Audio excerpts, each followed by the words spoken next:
And then my favorite part of the entire reunion is when she like stands up and starts screaming. And I think it was Liz that goes, you just got your nose done. You need to calm down. You need to sit down. You just had work done. Yeah. And she's like, rah, rah, rah, and screaming. Yep. And Joellen goes, I'm going to break your fucking nose. Yep. I love it. I love it so much. And I love that we're going to have the husbands next because all the bullshit. Listener discretion advised. Adult language and mature content. Welcome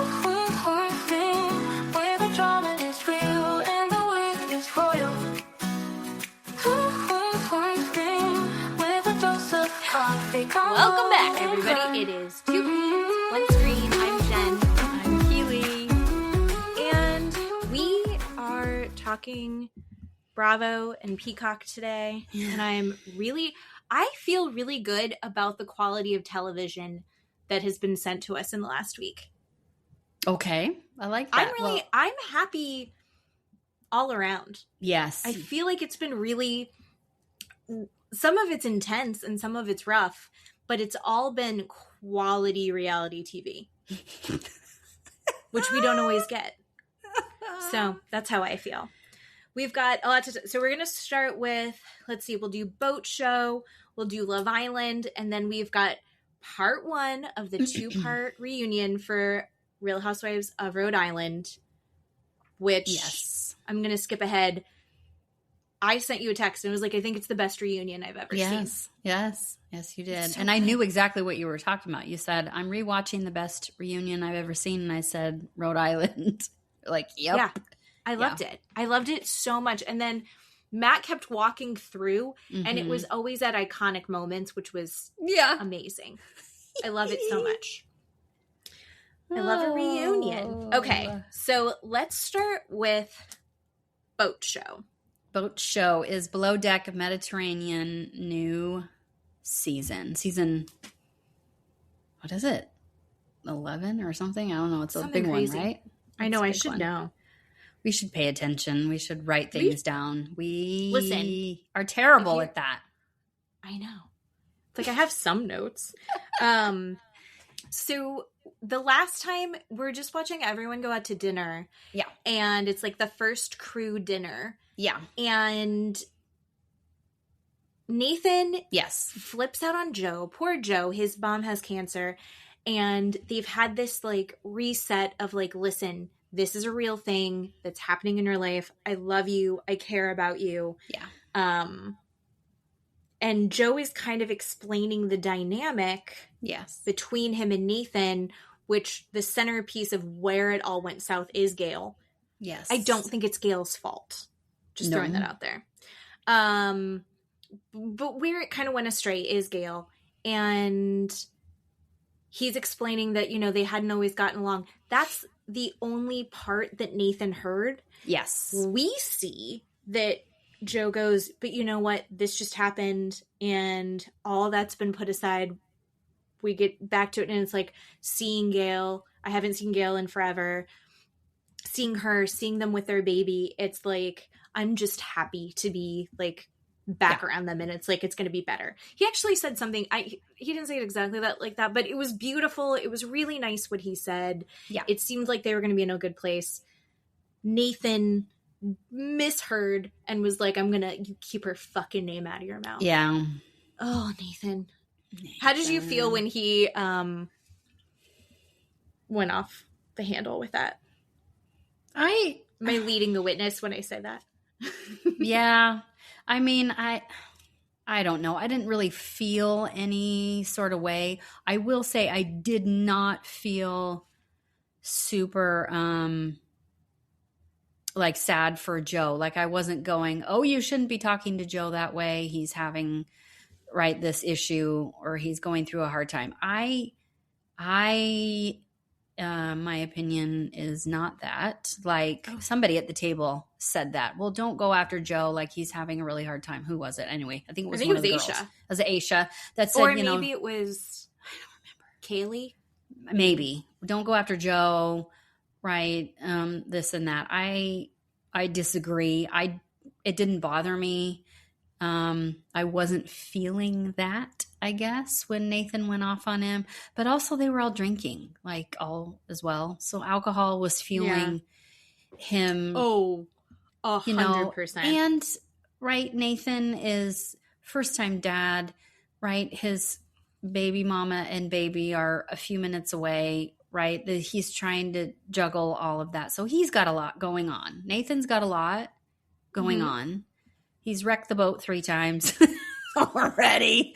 No, I didn't feel any sort of way except going, well, he'll probably have to apologize in the morning, which he kind of did. So he did. I was really impressed with him going, like, he was clearly the drink in him had affected him. I think probably when you have a baby, take notes, Luke, from the Valley, typically you stop drinking. You don't have time to drink. Yeah. You have to be on it all the time. It's exhausting. You're tired. You're not going to, any of your free time is not spent on alcohol. And I'm not anti a drink. I think a cocktail is very important. We love some wine over here. Yeah, baby. Yeah, especially during COVID, that's when I drank the most, was during COVID. And I had my kids in 1st and 2nd grade. And Matt and I the evening cocktail became a ritual. Right. So we are not anti-alcohol. No. But when they're teeny tiny new babies. Yeah. So here's what I'm saying is I think that Nathan had a drink or maybe 2. And I think that he's from Liverpool and normally that doesn't touch him. Mm-hmm. And I think it affected him more than he was used to. No, I is agree. My guess. Sure. So he went back with Gail and the baby, and I'm so glad. Yeah. And the next day when he came back and he was like, I need to talk to you, Joe. I was like, fuck. Oh, I know. And Joe's like, God dang it. What now? Yeah. And then he was like, listen, keep her name out of your mouth, but also like, let's be professional. You're doing a really good job. I'm sorry. I'm not going to do that again. Yeah. Loved that. Yeah. It was good. I also back him up when he's like, keep my wife's name out of your... They're not married yet, but keep her name out of your mouth. No, agree. I love that. Definitely stand up for her, sure. Absolutely. That was good. Very good. I do think it's like, Matt and I were talking about it because he kept talking about, he's like, that is the mother of my child. Mm-hmm. Like he kept making that very important thing. Mm-hmm. And I was like, I think it's because he and Gail aren't married yet to like make it like important. I was like, I don't introduce you to anybody as the father of my children. Like, I was like, I know that you're their dad, but it's not like that's a status, but it was like a level of status. Yeah, sure. I don't know why that hit me as weird. Okay. But I was like, I don't know. Okay. Introducing everyone. This is the mother of my child. It just seems so formal. Sure. No, I get that. Maybe they'll get married and it'll stop being so formal. Then they have the baseball player back. Do you remember him as a baseball player? I do remember Johnny Damon. I remember him a little bit more attractive than he is now, but yes, I do remember him. So he's back, and he's like a fun party guy. He and Aisha get along really well. His wife is really fun. Yeah. I remember liking them. I remember them being like a lot, but being decent. Was this the one guest there before? Okay, this was a newer friend group. So this person. new guy, I saved a video that I literally haven't even watched. Okay. Because I was like, I need to watch the video about the background of that guy. Oh, okay. Gotcha. Okay. And this guy is joining a niche group of people in the world called the worst charter guests on Below Deck.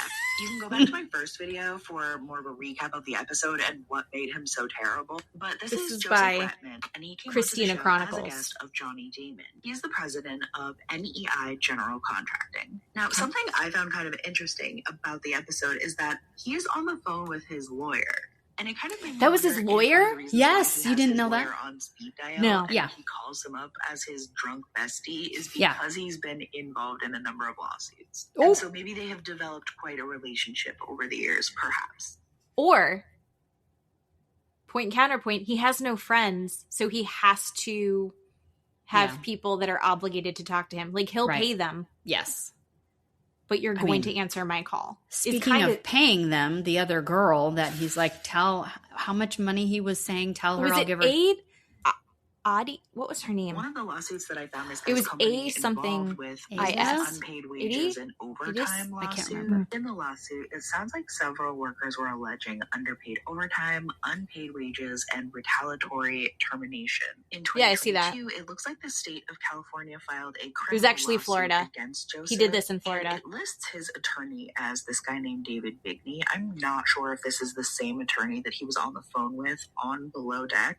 But if you look up what kind of attorney David Bigney is, he is known for criminal defense, such as DUI, drug trafficking, white-collar, sex crimes, weapons charges, probation violations, and personal injury. And again, I'm not saying that this is the attorney that he was on the phone with when he was looking for another woman to get out to the yacht. I'm just pointing out that he is the type of person that needs that type of attorney. Now, the episode ends on a cliffhanger when he goes... Okay, so... I don't want her to recap that, but okay. So now I didn't listen to that. I saw it start, and then I was like, I'm going to watch it, and then I forgot to rewatch it until we just brought it up.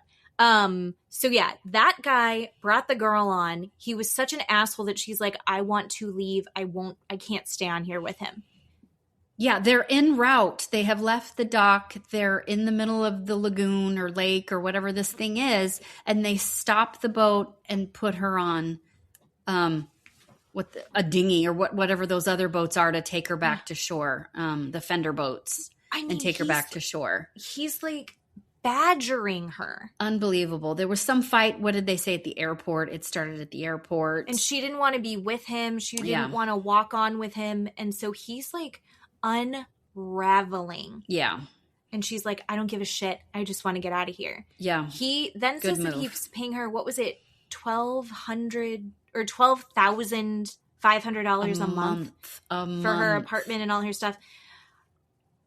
I mean, this links into Kelsey. Like, being a paid girlfriend. I don't think that $1,200... I'm not hot enough. Like, let's just... Internet, we know. I know how old I know I'm someone's mom. We've had viewers tell us that we look like other people's mothers, and how old are we in our comment section. Allegedly, I am. We know Kenzie's what we look like. I'm sorry, we know how old we are too. Thank you, viewers. Yeah. So we know. Believe it or not, I was cute once, but never hot. And I know I also was never hot enough to be a paid girlfriend. That's elite level, right? Yeah. I feel like that's not enough money to put up with his bullshit. With him? And oh, God, I agree with her leaving. Yeah. And her being like, I need to get off now. I think Joe being like, yeah, let's get you off here now. I think the fact that all of that happened so fast and that everyone was tuned into it, I think there was more there going on. Sure. Absolutely. Absolutely. And the fact that this terrible guest, I don't even remember his first name, Josef, but it's spelled interestingly. Yeah, so the fact that Josef was after Aisha kind of flippantly talked back to him when he was saying things to her about Nathan. Yes. And now he has respect for Aisha and likes Aisha. That's not a good personality to have when you're attacking someone and they attack you back and you're like, okay, now we're best friends. It just doesn't work, right? Because he was not getting along with Nathan because Nathan was engaging with him and challenging him, right? Mm-hmm. On all these different levels. And even Sandy was like, just don't engage. But then when Sandy had to have dinner with him, she's like, my God, right? I can't keep my own mouth shut. I have to leave. Yeah. He's a dangerous person to me watching that. It's the same thing as like when he goes after the chef and he's like, I would give this dinner a 9 out of 10. That dinner looked incredible. And everyone was having a good time. Everybody. And then he was like, can you give me a less cooked vegetable? Oh my God. What the fuck? Yeah. And everyone's like, it's so good. And he was like, no one can get a 10. The best you can get is a 9. It's such fucking bullshit. Yeah, and he's upset like, okay, that he can't drive a jet ski because he's had 10 drinks, right? He lied about how many drinks he would. Yeah. If he had gotten on, if they hadn't double checked. Oh God, right? And he had gotten injured. Yep.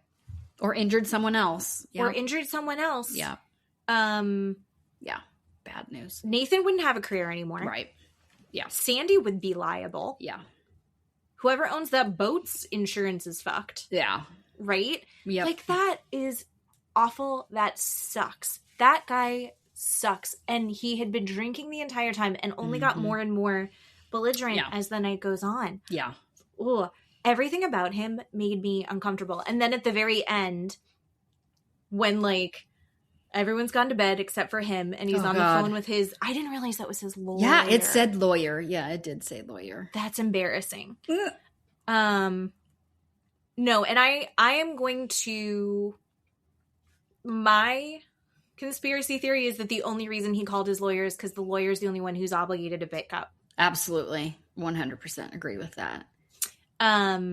But yeah, Nathan tells him not to come on the bridge the first time. Please don't come on the bridge. And so then he walks away, but then he comes back and goes into whatever. He put the speaker, like, he put his stuff on the controls. Oh, God. And they didn't even make a thing about that. And I was like, he just was like, I'm very comfortable in your space, and sat down.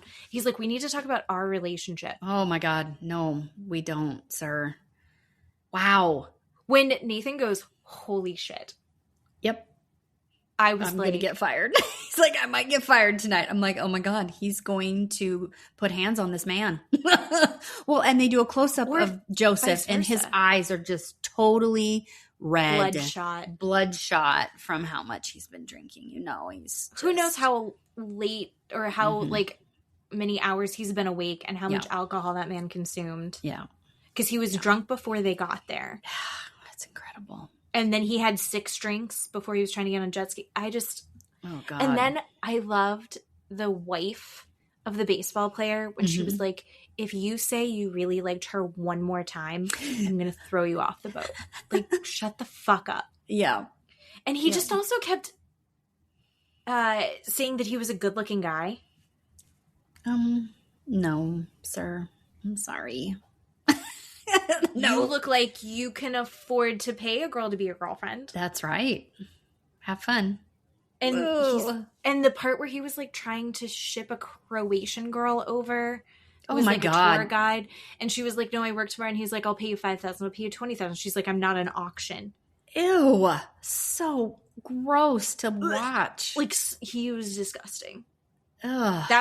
That is, I think, one of the worst guests. I mean, the girl said in the video, but like, I think that's, honest to God, one of the worst guests I've ever seen. Ugh. Terrible. What do you think? Do you have any predictions about the Joy, Jen, Luke love triangle? Here, I thought about it all week because I was like, God, what am I going to say? What do I think about it? I thought, men sometimes have a hard time, right, choosing between 2 women. And then I thought, no, Keeley, Jenna had a hard time choosing between 2 men on Down Under, right, with Ben and what the fuck is his name? Anyway, and, she was kind of bouncing back and forth between the 2 of them. However, when I was thinking about it, I think Luke already knows who he wants. I think he wants Joy because when he's describing the 2 of them, they're totally 2 different descriptions, which is, I appreciate that, 2 different women. But, he said with Joy, looking at her, there's something deeper. Oh my God, I just melted when he said that. I'm like, I love that. I think that is his intuition picking Joy, right? He knows he likes her more. But as a man, right, we're driven by attention and physical touch. And Jen is that person giving him that, where he has to go to Joy's cabin. And she was like, go jump off a bridge, please. No, you may not come to my cabin. No, she's just like, you don't get to just get this. Yeah. This doesn't just happen. Yeah. And I'm impressed with Joy because you can tell that she likes him back. You can tell that it's a mutual thing. And she's like, no, like, we're going to do this slowly. Yes. The problem is, I think Luke doesn't typically have to wait. And I think that's going to be his downfall. Absolutely. Sure. And Jen, I feel a little bit bad for Jen. I also think that Jen kind of sucks. Yeah, so, I'm going back and forth with her, yeah. I think she has a shit attitude. Yeah. I really do. She's doing it to herself. She's choosing all of these things, right? I totally believe that you're choosing her attitude and the way she's working on the boat, right? She could just be like, okay, I'm not second stew. And they chose Keeley. And, instead of saying, I know, right, having confidence in herself, and her work, and she knows she does a good job, and just working and doing great, and people coming up to her and saying how good of a job she's doing. She can't have that mindset. She's just too worried about not being picked, and it's too bad to watch. She's so competitive. Yeah. And I think it probably does have to do with the fact that she's feeling insecure, because if on paper she should be second stew. Sure. But her attitude and like her first response to everything is like, I'm not getting what I'm owed. Someone's sucking up, and that's why they're getting what they get. Keeley kicked ass. And she's doing a good job still. I think Keeley's done a really good job. What do you think about Keeley hooking up with Joe? And just like, we're both not looking for anything. We've seen it twice before. I don't like it because I'm not that kind of a person. I don't like that. I don't think it's real on either end. I don't pretend to know these people, right, from anything. But I just, as a human being, having emotions and feelings, I don't think that's real, especially when your sex is the thing that you're doing. But I don't like it. I'm not one of those. I've never been. I wouldn't advise a friend or someone I love to be like, just go do that. That's not what I would say to somebody I cared about to do. But you know what? You do you, buddy. So more power to them. If it's real and they can actually pull it off, fine. Great. Have at it. If she can pull it off, I think it's going to go great. I think he's going to be the one that ends up backtracking. I agree. I feel like he's such a drama, emotional guy. It's the same thing with men and women being friends. I don't believe that men and women can just be friends without any sort of sexual tension or any sort of sexual thought on either side ever.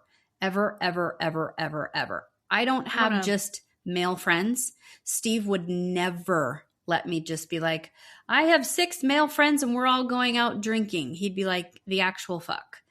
No, that's not happening because I don't think it's real.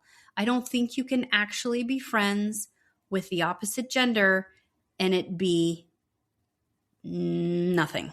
And there's no sexual anything behind it ever. On either side. I'm going to hard disagree. I think there are probably times in friendships between men and women where that flares up. But just like in any relationship, it's like, oh, that's going to happen or it's not going to happen. And I have several male friends. And granted, I'm married now. And so I think that... And do you go out alone with these male friends? You're just going out by yourself. See? No, because they end up being friends with both of us. Yeah, so but they're friends that I have...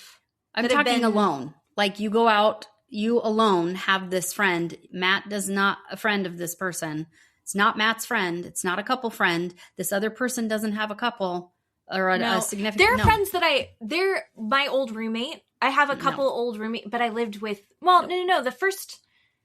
Because I lived with Matt for some of our roommate friends that we're still friends with. Yeah. And now we're friends with his wife too. But Matt's also friends with them. And then my old roommate, nothing ever happened between us. But not to sound like Kenzie, but he was younger than me, so that was never going to happen. But I don't think I would be his type either. But we've been friends. Oh, his dog just died. R.I.P. Gracie. We've remained friends. But he's also very good friends with Matt. We used to call him the front wheel of our tricycle. Like, he would just hang out with Matt and our... Yep, not a thing. So, no. But, like, no, I don't really have friends that aren't also friends with Matt. But that's just because Matt and I are basically conjoined twins. Like, right. this right here is the 2 hours a week that I'm not sitting next to him. Yeah, right. So 100%. I mean, my job... Do you know how many coworkers I have that are men? They're all cops. All of these men, these are my coworkers that I work with every day, Monday through Friday, sitting in a courtroom, sitting in my office, 8 hours a day. Like, I have friendly coworkers. Sure. I can't name them as friends because I can't go out one-on-one with this person and be vulnerable and engage and tell them, you know, Steve and I had a fight or something happened in my life that was a tragedy or I'm having trauma. I can't do, no, Steve would never allow that. I'm not going to allow that because it's just not a thing. Like, one or both, somebody in there is going to have some sort of intimate feelings. It's just gonna happen. It just I've definitely had friendships that go down the toilet because of that. But like, what about like Aisha and Nathan? They're like friends outside of work, but because they're both, they know each other's significant others. Yeah. But if you're my friend, you're gonna know my husband no matter what. Not necessarily, no. Well, if in my life, sure. Because like I said, we're conjoined twins, me and my husband. Right. But, okay, let's talk about cute couple. I'm obsessed with Cooper and Cooper. Cat. Oh, those weird little gangly things. He's so cute. And he's so into her, and she's clearly so into him. And you're like, I want you together. I know. They're adorable. I'm going to be so excited when they finally kiss. Oh, God. Right? It's going to be great. I love her so much. I love her, and I love he's just a big goof, right? Yeah. But he's also like he's an attractive version of Kenneth the Page from 30 Rock, right? Like, he just has that like aura to him, but he's also like super tall and muscular and active and like Southern gentleman thing to him. Yeah. Just little, but he's so cute. And it's probably because I'm old enough to be his mom. Allegedly, I am his mom. I might be Cooper's mom. So I just think they're so cute. I love it. I do too. I'm very excited to watch that happen. I'm stressed for her because I think that she's a lot. I'm projecting onto her because I think that she'll absorb all of the stress that fucking Jen is going to be throwing at her. Jen needs to shut her mouth. Yeah. Jen can think all of these things and that'll eat away at her. But talking all of this shit about everything to her cabin mate, I know that she needs to vent, but it's just like, it's so unprofessional. You guys have just met. You don't know where her loyalties are going to end up lying. Yeah. Like, don't do this. Yeah. I need Jen to get her shit together. I want her to be a badass, and I just don't see anything good coming from it. I know it. Dang it. I know. How about Captain Sandy and how she dealt with the gross guy at dinner? Oh my God, wonderful. So good. I love her more and more. Every episode, I love her more. She's just such a wonderful person and human being and really, really smart. Like, every time she would say something to Nathan, about like him picking Joe or whatever, right? Or there was something else. Or Nathan and the Josef, the bad guest, like when she's explaining things to him, or even like with the boat, right? crashing the boat and doing, you need to do better at being a bosun and all of these things. We need to get better. Maybe just because we stopped watching, well, it's over, Below Deck is over with Captain Jason. I just don't, and I love Captain Jason, but I just don't see him saying these things. I'm not saying it in a negative way. I'm just saying, like, Captain Jason, I feel like is like elite level of yachting. Not that Sandy's not, but that he wouldn't necessarily have to be having these conversations with his crew. Do you see what I'm trying to explain? I also see him as more like, he's very emotionally intelligent and he's constantly thinking of like everyone's perspective and like what they need in that moment. Like he was supportive. God, do you remember last season when, oh God, what is her name? We loved her the most. She was the one who was like, meow, meow, meow. She was the deckhand. Oh, Batul. Fucking Batul. I love her. Yeah. But he was like supporting her and he was like kind of seeing where everyone was at. I love that about him. And he also has very high expectations. Whereas I feel like Sandy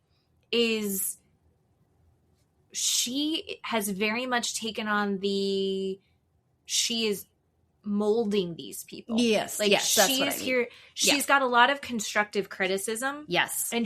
And she's not babying them. No. But like no, I agree. But she does like have conversations with them where she is critical of them without being an asshole about it. Yeah. In a way that I really respect. Me too. And everyone's like,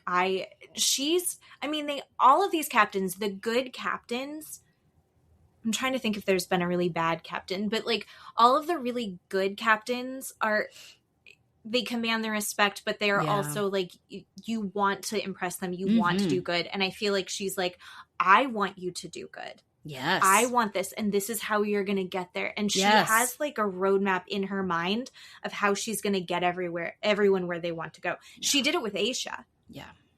And now they're like best friends. I love her. This season is great. Mm-hmm. I don't hate anyone yet. I'm hoping I'm not going to hate Jen. I don't want to hate Jen, but there's time. There's always time. We can say, yeah. Okay, so now we got to talk about Love Island. So much. There's so much to talk about with Love Island. Holy smokes. So we've got Soul left. Doesn't that feel like a month ago? The whole thing with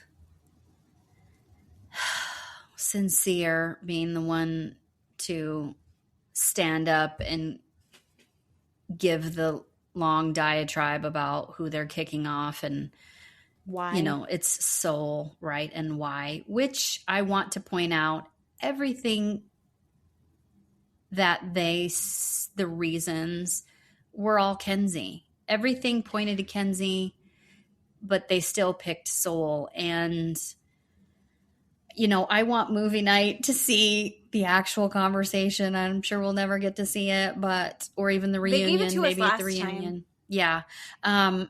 But then it's just messy producers, I think, saying, Sincere, stand up. You're the one that's sending Soul home. I mean, we all knew it, even if you didn't see spoilers, right? You could see it on her face. She's standing up there and she knew it. Her face was defeated. She was like, well, it's time. I know I'm going home.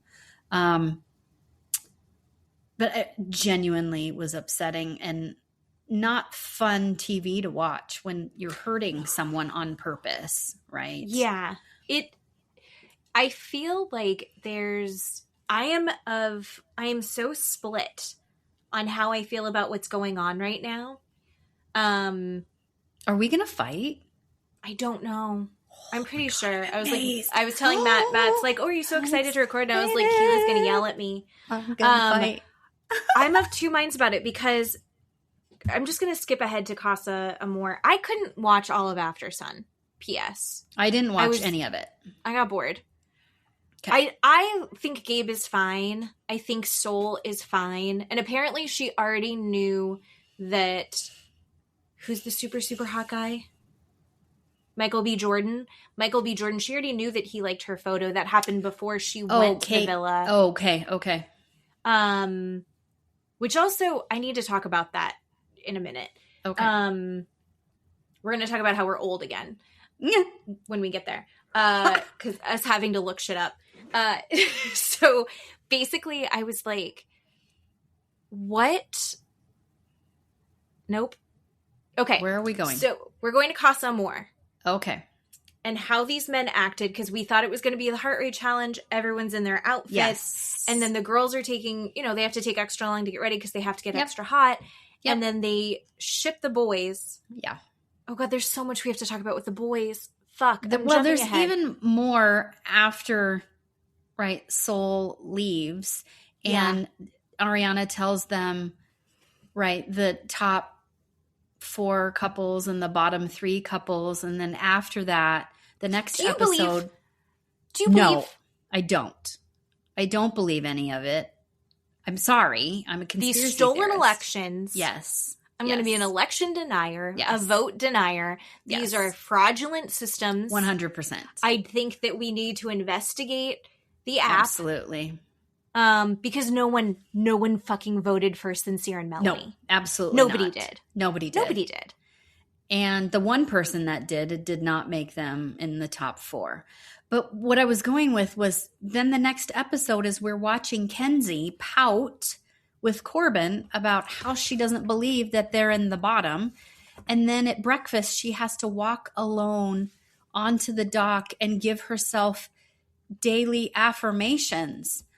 I am dead. I am dead watching this girl give herself affirmations that she's beautiful and that she's worth it, and doing some stimming and tapping herself because she doesn't believe in her white privilege and her blonde and blue eyes privilege that America doesn't like her. I don't like you. No, it does not even occur to her that that's I not don't what like it is, you. because in the interview, she's like, what is America seeing that I'm not seeing? What is Corbin doing? And I was like, girl. It's not him. I mean, no one's in love with Corbin, but it's not just Corbin. It's mostly not. It's not mostly Corbin. Right. Corbin's not great. Anyway. But this is the wrong show for Corbin. You didn't enjoy that? I laughed. Oh my God. Dead. I was laughing so hard because first, that is something that I do. I don't say that. Just like, you're beautiful. You are not Kenzie, ma'am. Please continue. No, but I'm sitting there. I do that. I'm like, it's okay. Everything will be fine. Someone will hire me. But not after I'm not a failure. America voting for you, right? This is put it into context. Oh. So, no. And she pouts about it and is upset about it. And me watching Corbin's reaction with her. Mm-hmm. And what did he say where she's like, and where he says, please don't get mad. Oh, the lustful thing. And she gets pissed off. She's like, I'm not lustful. And then they continue to do this montage of how you are lustful, Kenzie. I knew in that second Corbin was done with her. I knew it. I watched his face change from, I want to do whatever we're doing in bed every night all day long, and to, yep, I'm done. Just physically backing away from her. What? What do you mean? Yes. Also, it's this weird thing where, like, we are watching them dry hump 100% for fun on a regular basis. That's not even what they're doing under the sheets. We all know that stuff is happening under the sheets. Right. And please don't get me wrong or sideways. I'm not saying that Kenzie's a hoe or a whore or a slut. No, because I think Gabe and Corbin and God, who's the other one? Yes. Everybody wants to have sex. We're just watching a big sex romp. Fine. Great. Go for it. Love it. Great. Have sex. But she does fun. just say, we want to see the duvet flopping around. Great. It's fun. But she individualizes. She does compare and say, I just want to jump Corbin's bones. And, you know, talking about Caleb, she's like, I don't know what to talk to him about. Like, we're watching you do this in real time. And, you know, and then Corbin and the other ones and Gabe were just, all they wanted to do was fuck all day long. And we're just watching that. Yeah. That's fine. Like, what is the acceptable, what is the line of, like, what's lustful and what's not? Right. So that, like, conversation, this side conversation about the moral, what was he calling it? A moral paragon? Within Like, what are the rules? What's the rules of what constitutes lustful? It boggles my mind. I don't understand it. None of them, all of them are using therapy speak. Yeah. And, like, mindfulness and, like, pretending to be their own, like, this bullshit. Yeah. It's bullshit. I do it. I'm doing the same thing. I'm doing it, but it's like, you can't, why is everyone talking like this? And then, like, doing what they did for the heart rate challenge. I don't understand. I don't understand how you can be both. I know that we all contain multitudes. I know that there are many facets to all of us, but it is really, like, whiplash to have people discussing who is lustful and who is not, and then having everyone in lingerie dry humping and licking each other everywhere. Or them talking, even the girls talking the next morning about French fries in bed, getting French fries in bed, right? Yes, this is what we need to talk about. Right. I mean, I kind of figured it had to be some sort of sex act. I had no idea what it was because I'm old, which is fine. But I gave it a goog, and it's just a sex act. Who cares, right? But it's just, for whatever reason, oral somehow. Right. For whatever reason, it's not a whole meal. You're not doing the whole act, right? Okay. That's why it's French fries, because you don't get the whole meal.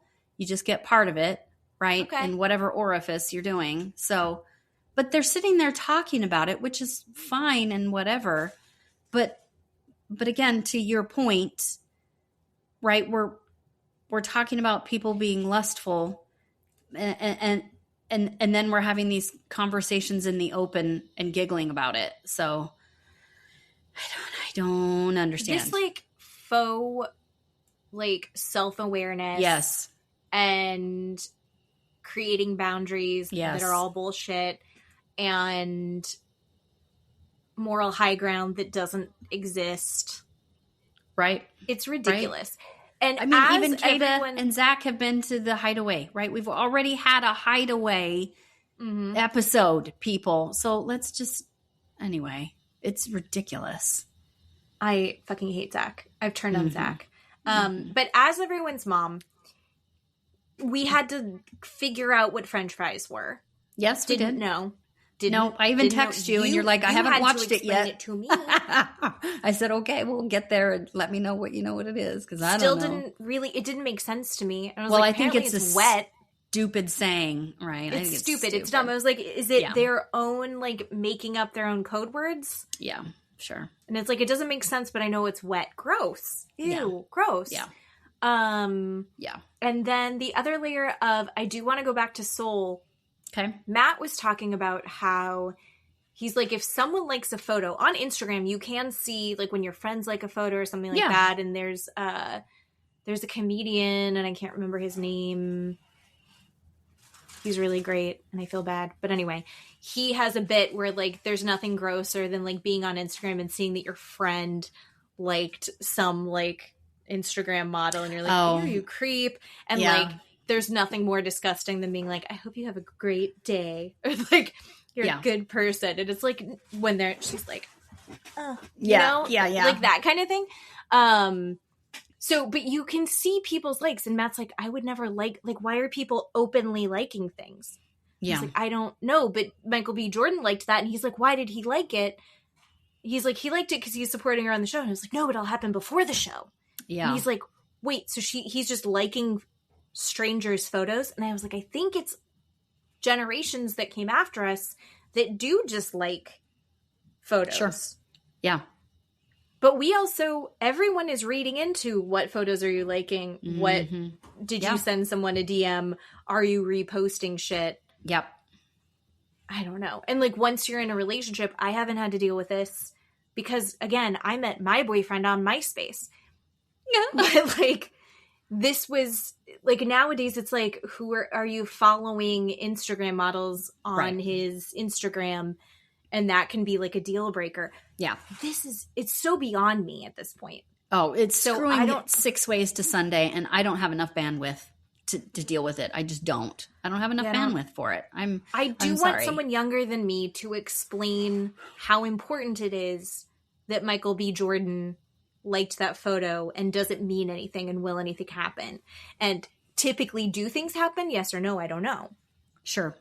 Does it actually help her that he liked? I don't know. I'm curious. Okay. So all these situations with these couples since Casa have been wild.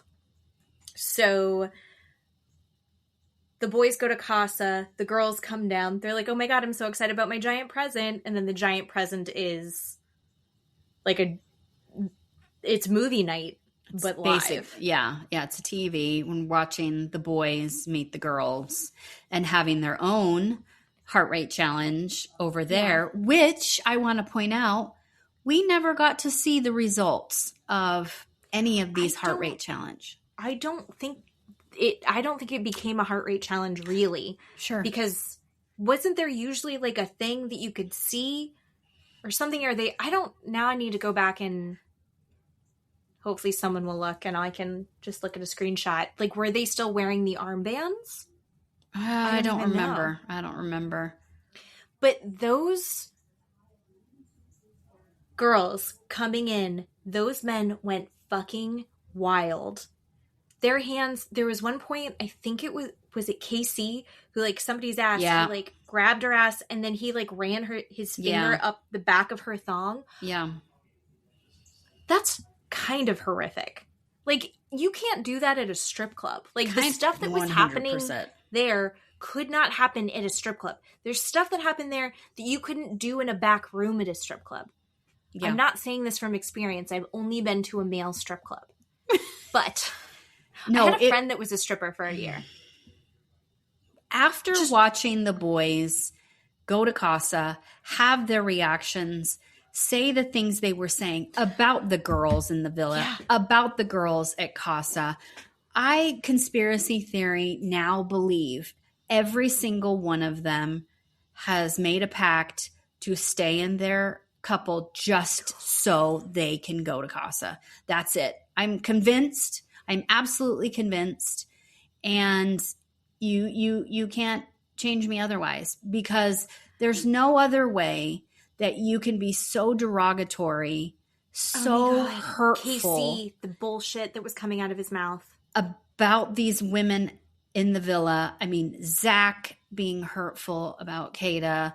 I mean, it was just sincere, just being a dick. Like, I can't watch this. It was really disheartening and upsetting. That's why I really want movie night. I don't know if we're going to get it. I really want to have it.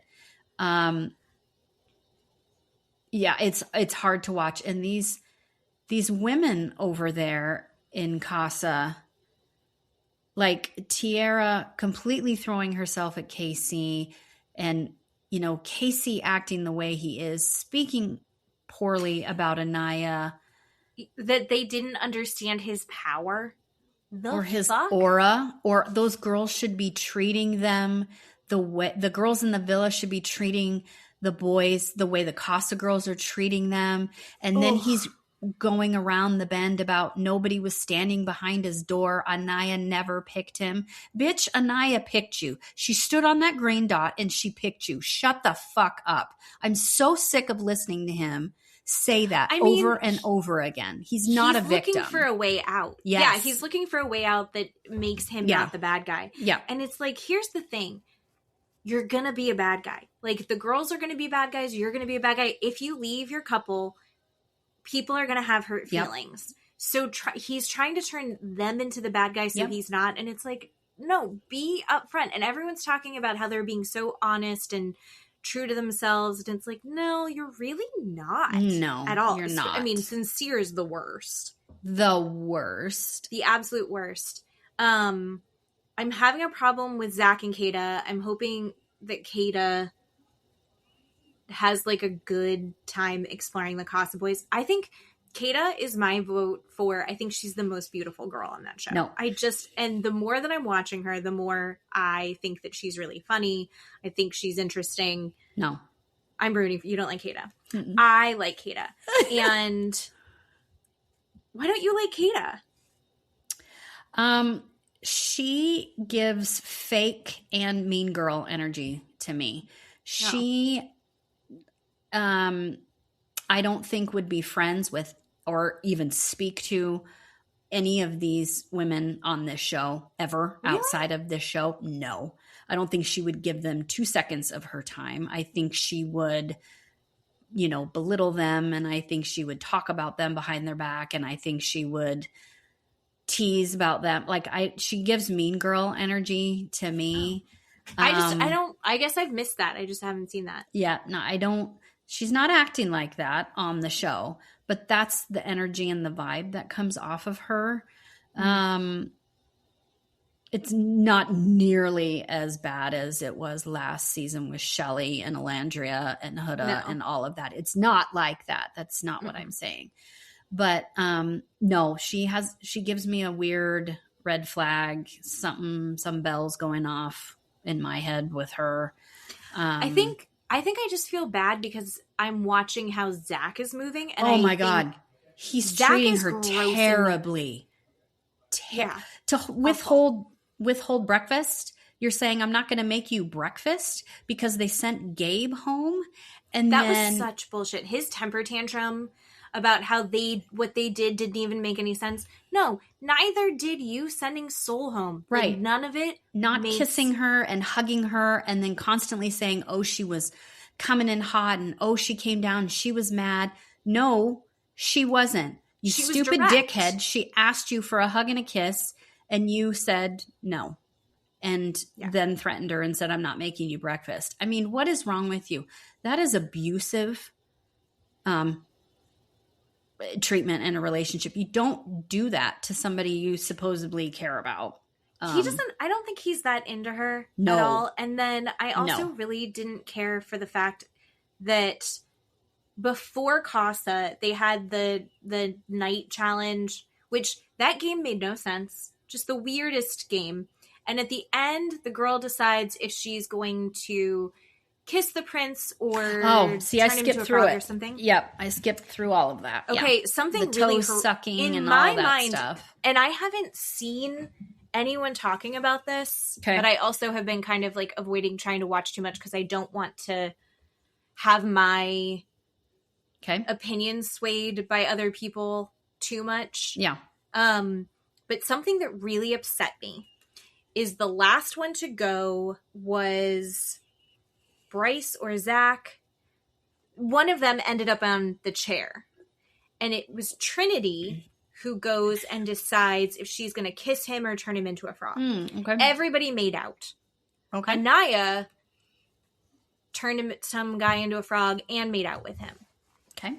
It's like a whole thing. So Bryce picks Trinity to go to Zach, who's blindfolded. So he's not going to know who the guy is. Okay. He goes to go do that. And they're like, oh, you should kiss. And Trinity's like, I'm not going to kiss. And she hits the button that turns him into a frog and he gets blasted. But they're like, no, you have to kiss. And Bryce is like, you have to go kiss. Bryce is like, and then he explains it in the like confessionals, whatever they're called. Yeah. And he's like, yeah, I felt like, I owed her to him or something. Like the way that he worded it. Now I don't remember. I should have written down the exact words. But it was just this like, he felt like it was owed to Zach to get to make out with Trinity because of what had happened between him and Kata. No. And it was like, this is a human person. Like, and she was a good sport about all of it. But that really, out of all of the things, that moment, I'm having a harder time that now he's in Casa and they had the crazy night and Trinity's like, this is bullshit. Yeah. And then she's like, but I do miss him. And she's not moving forward with the Casa boys because she really misses her connection with Bryce. And what I have seen online is people are like, oh my God, I just want them to get back together. I can't wait. Like, they love each other. They're both missing each other. It's like Five Will Goes West song is playing and it's like they're both missing each other. And it's sweet. But also I don't like how he did that. So like, and how he acted with the new Casa girls. Like, none of this translates for me as like a healthy relationship. Like, I don't like it. It's sweet that they both miss each other, but that was fucking weird. And he's 29. Yeah. Saying that he owed that whole thing. I was just going to say that. Out. Yeah. Yeah. I mean, I can't. That part I'm not getting over. And we also have to talk about girth check. I asked a coworker today, actually, namely my boss, and said, because she watches it also, I said, is girth check a thing with men? Do men walk around opening their pants and showing themselves to other men? And she goes, no, that is not a thing. And I don't think it's a thing either, but I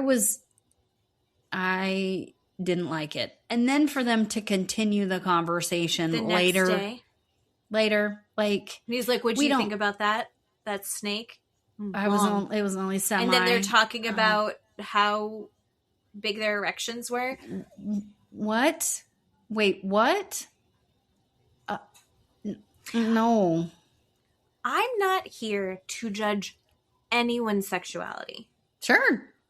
As long as everyone is a consenting adult, do whatever the fuck you want. Sure, absolutely. I'm not here to kink shame. Not here to shame sexuality. If they have a connection that they want to explore, I'm into it. I love that for them. Yep. Me too.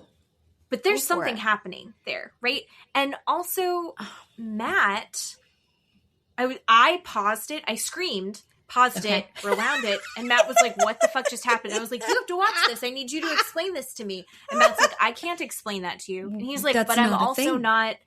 He's like, no, I've never done anything like that with my friends. But also, I'm not a 20-something, like, go to club guy. You know, like, they're going to clubs. One of them's a DJ. Frat guy, like, that's not Matt's vibe. But I was like, so, like, is that like a thing? He's like, I don't know, maybe. And I saw a video by a creator who is a gay guy, and he was like, it's not a gay thing. Gay guys don't do that. It is 100% a frat guy, straight guy thing that they will do. He's like, I've seen gay guy. I've seen straight guys do it in locker rooms. I've not seen a gay guy. It is this weird hetero performative thing that I think is like very like red pill coded, right? Yeah. What's the word I learned? What was the word I learned? Do you know what I'm talking about? The word I'm talking about? Mm-hmm. Social or social is at the end of the word. God, what's the word? I'm going to look it up right now because look it up. I learned that word. I'm like, okay, I think this is what they're doing. Well, I think it's in the same vein, maybe not as extreme, but as these guys who are like, you know, you need to be homosocial bonding. Yes. A non-romantic sexual social relationship between members of the same sex. Mm-hmm. That's what okay. Yeah.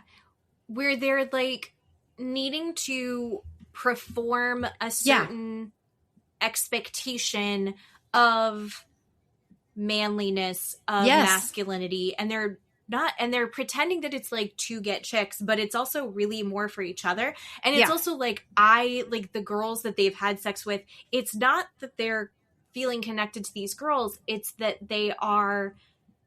it gives them status among men. Yes. Yeah. Mm-hmm. Yeah. That's fucking weird. It's fine. I mean, it's fine. It's not my culture. Yeah, totally. So I'm not going to speak on it. It's not my culture. Yeah. But it feels odd to me. I don't understand it. It feels very red pill to me. Yeah. Agree. So, I would like it better if they explored each other than shared their girlfriends and showed their dicks off and were like, this is how I have sex. How do you have sex? Tell me in detail how you have sex. You don't see the brown and black men on that show opening their pants to each other. I just you don't see Corbin and Casey doing that. I'm sorry, but yet. I mean, I don't know. There's still time. Maybe, I don't know. Good God. Do you want to talk about, okay, we've got to talk about let's talk about the new girls first. Okay. Alana the Angel. Not a fan. I've heard she's had problems. No. Yeah. Yeah. Well, this is the thing. The internet is spoiling things for us, but also they were like, Gabe's been kicked out for indecent exposure. And it was like, no, he just got voted off. Yeah. Did he? I don't know. I can't go down these conspiracy rabbit holes. Yeah. I'm not your neighbor. Yeah.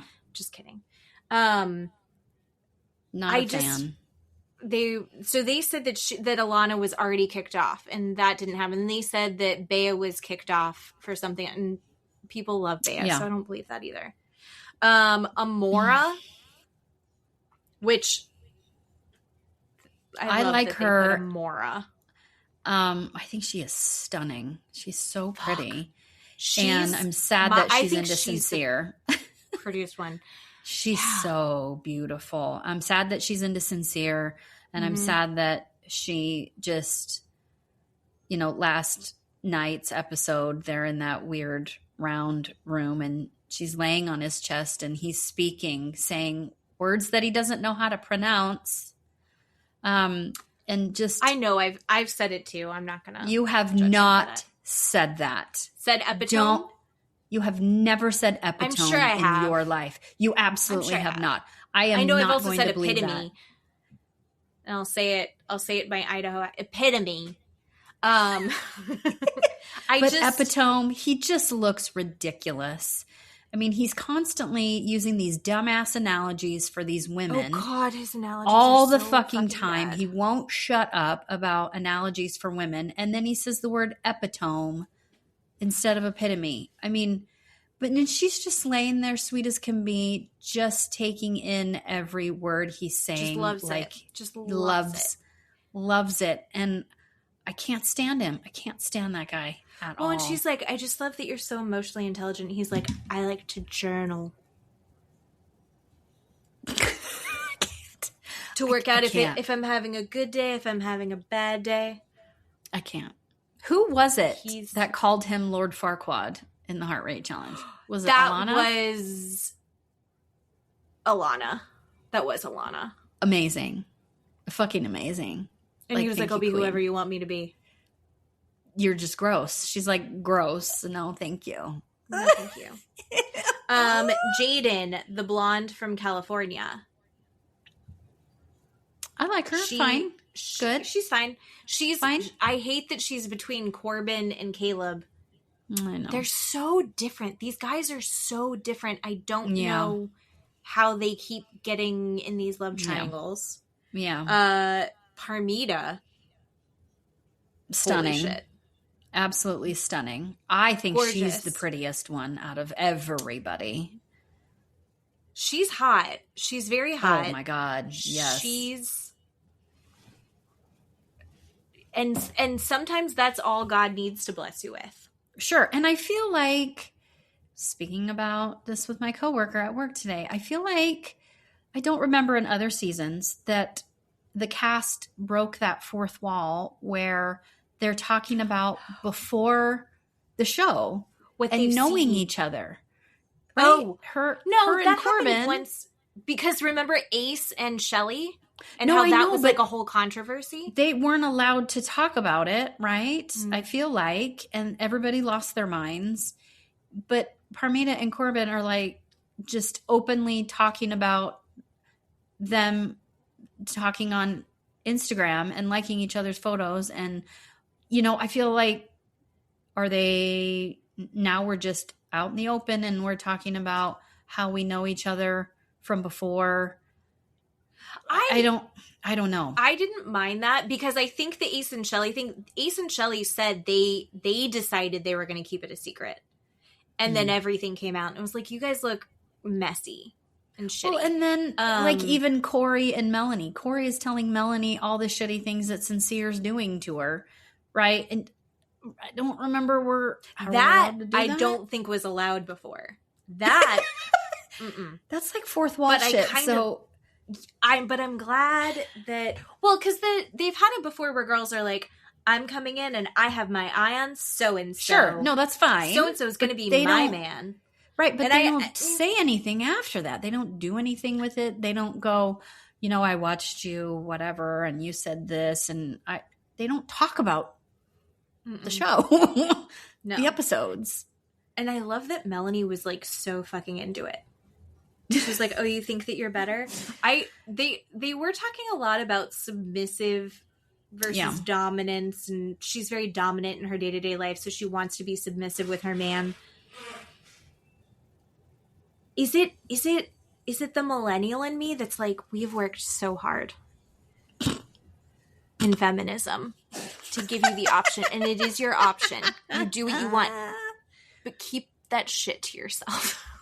I agree. Why are we talking so much? It's like the buzzwords of submissive versus dominant. I blame 50 Shades of Grey, because that's not even what those are, but that's what helped make it go mainstream. And then now now it's turning into trad wives. Like, I just hate it. Weird. I don't like it. Hate it. I don't like her performance, meaning, oh, you can be better than him. I hate that. I don't think that's real. And if it is, I will go back to my previous statement when we first started watching this going, what happens in her household at home, right? Is she never told no? What is going on where this girl loses her mind? Something is happening with the way she was brought up. So I don't understand it. I hate this thing. I can't. I can't. I really want to like her. That is like how they've always been on Snapchat, and they're always doing like and they always know how to do the dances. Okay. I don't know how to do it, but it's a performance to me. Her acting. Oh, it's 100% a performance. Yeah, that's what I see. It's not. But I also think it's like her being so male centered. Yes, absolutely. That's what I mean. Yeah, her performing for men. Yes, it's absolutely 100% that. And so I don't know. And now we need to talk about Sydney. Okay, see, and as I'm going through, I was like, she's the hottest. I think Sydney might be the hottest. Oh, she's so pretty. She's so pretty. I mean, these girls are all fucking gorgeous. Yeah, they're all hot. They're all really good looking. Sydney's so gorgeous, and Sydney's going after Casey so hard. And he had Tiara. Yeah. And then he's like, I'm going to go to Sydney. Yep. And I don't even, like, you're supposed to be exploring, but the way that he's moving sucks. And he feels so fucking entitled to these women. Yes. And it's because these women are going after him because of how they saw him treating Anaya. Yes. And now he's being a fucking creep. Yes. Asshole creep. This is not who he was presenting. So who they think they're about to get, it's a totally different thing. Yes. I don't know. It's upsetting to me. I know. I want to say something, but I don't want to say it. I have a thought about Casey. He has, when you said entitled, Mm-hmm. I don't understand why he feels entitled to a woman's body. Because when he called Anaya a grandma. Right. And did you see on TikTok Dallas Cowboy football players made a video? I saw you. You sent me that. That was so horrific and so disgusting. Why do we have this culture? This grape culture that men are entitled to women's bodies and men should be able to do whatever they want with our bodies, and we should just give it over to them. And the fact that Anaya is a grandma is because she won't do anything intimate in bed with him. She's only known him for a couple of weeks. What do you mean? Out in the real world, you'd be like, are you kidding me? You're not even going to give me a kiss. Like, back up, sir. And if she did do something and he decided that he's not into anymore, he'd be like, and she's just like, she's so lustful. She's just and it would be turned on her in 2 seconds. Yep, 100%. Like, there's no way for her to win. So, honest to God, nope. I think that she's moving correctly. Oh, yeah. I agree. And I'm not saying that the Casa girls are not. I'm saying... Which is he is do entitled, what you want with your body. And he's immediately meeting Tiara and just throws her down and gets on top of her and starts. Okay, that's whatever, that's fine. But I don't like the way he's treating. But then women. He's also going to immediately do the same thing to Sydney. Yep. And then turn around the next day and go, yeah, I didn't like the feel of her body.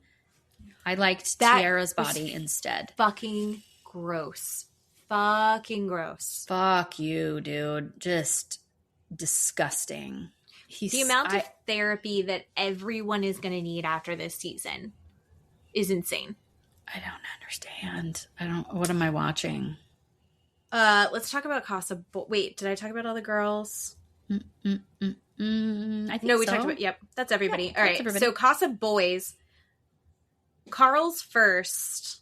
I don't even want to talk about him first because how do you feel about Carl? I don't know how to feel about Carl. I love him.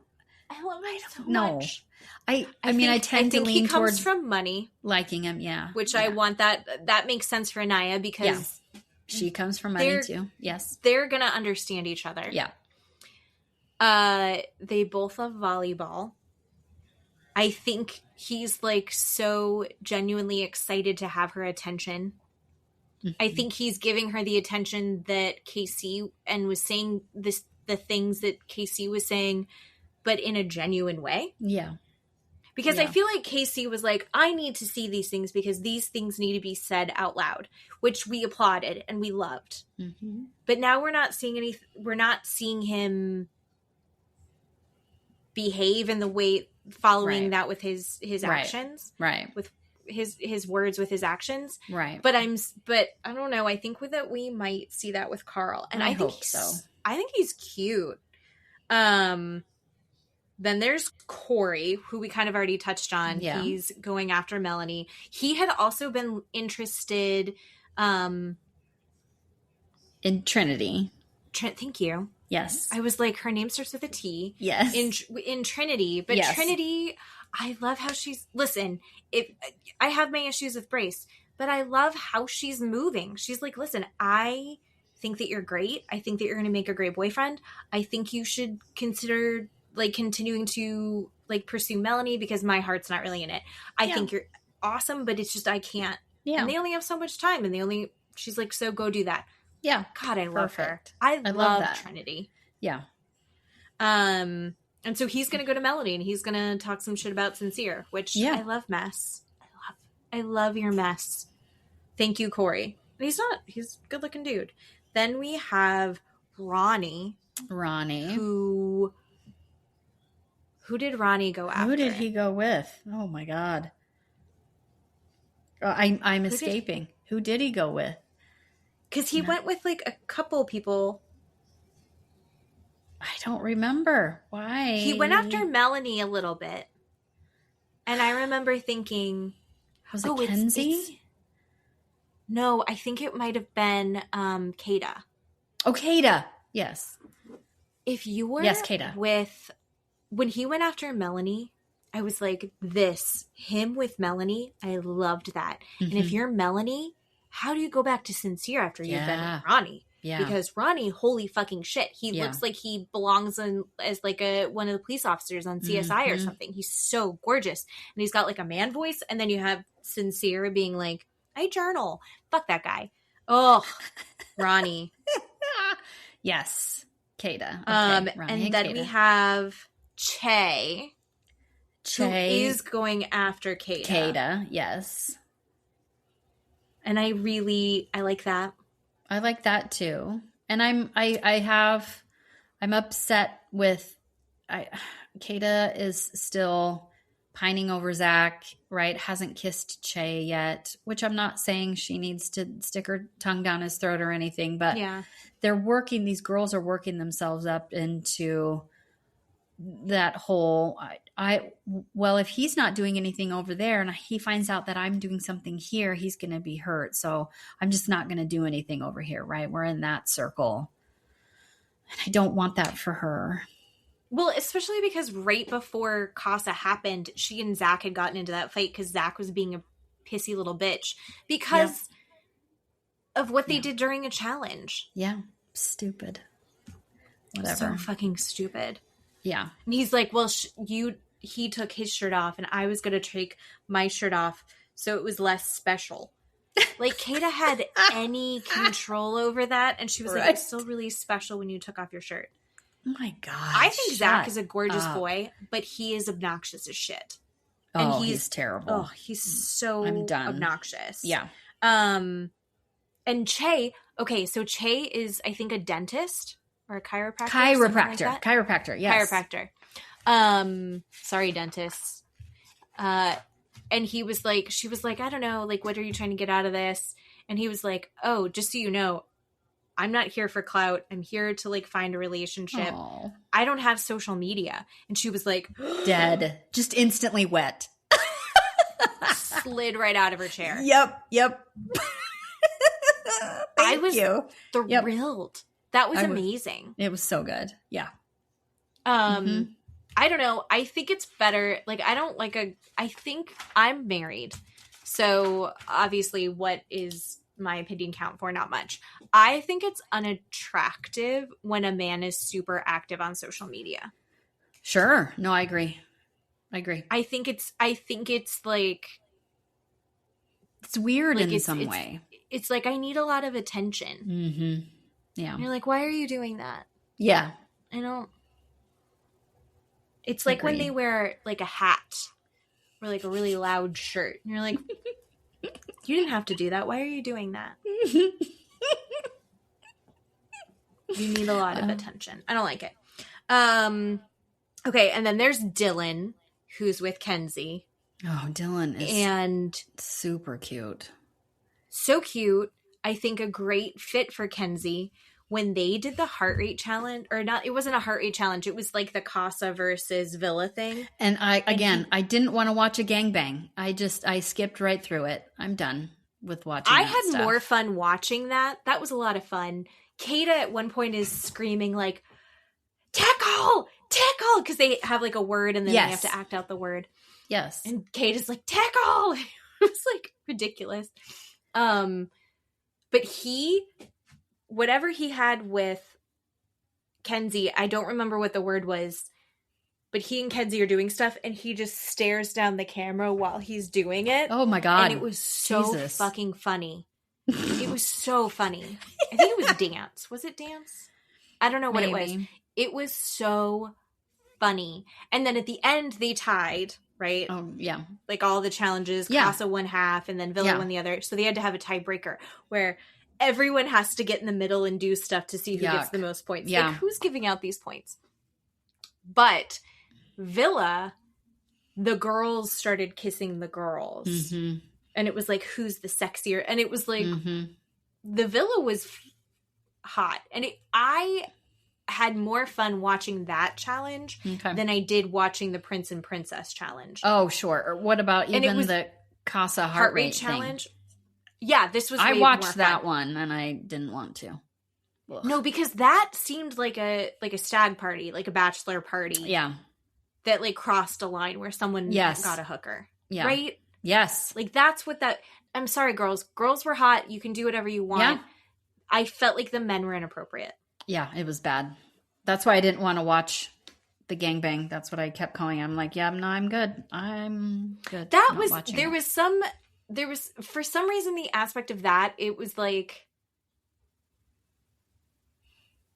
them doing it like for each other, like the girls doing it for the girls. Okay.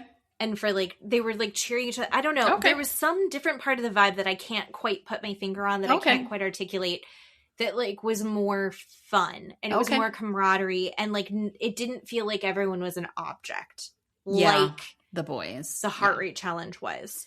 And then we also have Gal.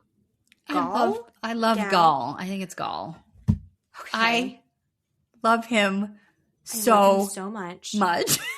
I've seen two things come across my feed about him. One is, you know how he said that he works at a coffee shop that's also like a surf shop? Yes. It's actually, he owns it. He's just not trying to like put it out there as like a big thing. And I was like, and it's one of the people that works for him. She's like, I'm having a hard time watching my boss do this. Also, he like owns it. He's like, they're saying that she's like, he's so humble. He's like a super humble, chill guy, but like he owns this place, and he's talking about his like coworkers. And you're like, oh my God, I love it. And then there was a guy who was like, just so you know, his family, he's got like 5 brothers and sisters. Have you seen this? They made up a page where they're just making fun of him. They're just trolling him on Instagram. And it is fucking hysterical. Like about how big his forehead is. Yes. And what a nerd he is. And like they're putting his face on things. And it's so funny. It's great. And the mom was like, thank God he got the word tickle. Yes. And I love that Jen is with him. It makes me so happy. Don't make that face. I like Jen. Jen from Florida. There's nothing to like about Jen. There's nothing to dislike about Jen. Jen is just kind of there. She is, and I'm glad that she has an awesome guy like Gal. I'm supportive. I'm not against it. I'm fine, go for it. It's just there's no drama to it, which is probably good. Thank you guys. Thank you, Jen and Gal. Wonderful. Why can't we have something happy? I want something happy. No, we need nice things. We need nice things. So yeah, I'm into that. Yeah, I'm a little stressed about who's going to bring people back. I know. Oh, well, Corbin. I mean, we know Bryce isn't. Corbin already said. Corbin will. Kenzie's not, I'm not even considering her anymore. So Corbin will. I think Casey will. I think Casey will. I think Sincere will. Sincere and Zach are my, Zach, I don't think he will. I don't think Bryce will either. But I think Sincere will. I think Zach will, because Zach is already villainizing Kata. Oh, he's sure. No, he is. She's making out like she's probably doing this. She's probably doing that. What's she doing? Yeah. I mean, he's obsessed with her, but it's not healthy. Like, it's abusive for sure. He wants to be angry at her. Yes. Mm-hmm. And it's just a weird, Mm-hmm. I don't care for Zach. And he was at the very beginning, I thought he was so hot and he was my favorite. Ugh, no. And he's, as his possible mom, I'm just disappointed. Yep. See you later. Ugh. All right. So as that turmoil, and then again, we're going to be watching it again probably tonight, depending on how late it is, if not tomorrow. But then do you know what show? We've got to talk about the best reunion in Housewives history, in my opinion. I loved it. Do you know what also is so great about this reunion? No one's storming off. Right. No one's leaving. But why are they all dressed in the same color? I don't ever remember. It's the ocean. because they love the ocean. But I don't remember any other them having a theme, or I don't remember. Maybe they have, and I'm just not paying attention. Like it's gold and black and white or something, and you can wear any of those. But everybody wearing the same color, it was fine. I just wanted to know why. That's all. I'm wondering if it's a joke, like a nod to the fact that they all look alike. Oh, that's true. I did love that conversation. That was amazing. That they all... Andy was like, what'd you guys think? And they're all, what do you mean? Don't get it. I liked that Rosie was like, because he was like, Kelsey and Rosie look a lot alike. I don't think that Kelsey and Rosie look a lot alike. And she was like, I don't see it, but I don't hate the comparison. Like, I thought that was like a nice... Yeah. That was the nicest thing that was I said did the have entire trouble with time. the two of them the most in the beginning because I knew who Ashley was. So I didn't think she looked like anybody, but I did for a hot second. Like Meredith and Lisa. Like I couldn't tell them apart forever. Ugh. All right. So do we want to go through like a timeline of it, or do you just want to do like Let's highlights? just talk about our favorite parts, I guess. I don't know. Overall, I loved the whole thing. It was so good. It was so good. I don't know what happened to Rulla, if she took that surgery, gave her a new brain, or why was she so hot and bothered the entire time, so aggressive, coming after Joellen. She was just talking over her under her breath, interrupting. Constantly. What am I watching? What am I watching is what I'm thinking about when Rulla is speaking. And Joellen could not have been. She was just so great responding to her. Yeah. Over and over and over again. I don't even think necessarily that like Joellen is 100% right. I don't think that Joellen is perfect. I don't love that Joellen is MAGA. I will ride or die for Joellen. I love her. She is my queen. I love her so much. Me too. I'm on her side. Yes. I don't care. I will fight for Joellen's rights and I will fight for her wrongs. I love Joellen. Me too. Yeah, Rulla needs to shut the fuck up. What? But I also love the bullshit that's coming out of her mouth. I was wondering how you felt about Rulla after watching this. Well, see, I didn't really care for her. Right. I mean, I'd said it before. I don't know why she's here. Why is she should be just a friend of, like Dolores, come in once in a while. Why is she on the show?